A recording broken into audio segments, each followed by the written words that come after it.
I'm Todd Batty, Creative Director on SSX. I'm Jeff Coates, Environment Art Director for SSX. This is part 1 of the SSX Massive World video series. So starting with an interface inspired by Google Earth, there are 9 major regions around the world to select from. Within each one of those regions, there's multiple mountains, and on each one of those mountains, there's multiple drop points.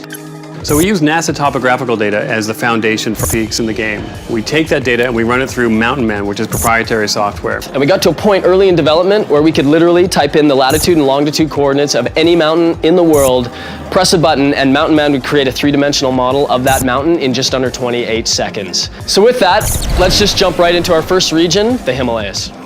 So the Himalayas are really about 2 very distinct different styles. At the lower altitudes, it's all about the Great Wall of China. You're going to be able to jump over that, ride down it, grind along the edge of it. The statues, the prayer flags, all things that give that region a unique sort of look.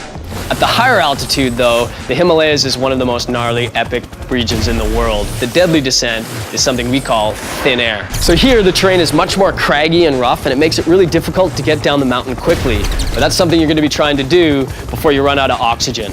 So the Himalayas overall have these 2 amazingly contrasting styles that we think make it an incredibly rich experience. Our next region is Alaska. And you know, when we look at Alaska, definitely one of the most iconic landmarks even in the world is the Alaskan pipeline. So we thought it'd be really cool to build a gigantic SSX version of the Alaskan pipeline that you could ride and grind on top of these huge pipes. So in Alaska, you start by going down these crazy ridge lines that open out into this valley, and there you see the Alaskan pipeline. Now you can get up on the pipeline, ride down it, avoid avalanches, jump off and get back on again. Takes you all the way down through the valley down to the finish line. So in Alaska, you're literally going to have snow crumbling underneath of your board, and every run poses huge risks of avalanches. Overall, I think Alaska provides an incredibly unique gameplay experience across the board. So next up, we have Siberia. You know, Siberia stands in stark contrast to the Himalayas and to Alaska. Definitely one of our darker environments. So Siberia is one of my favorite tracks from a visual standpoint.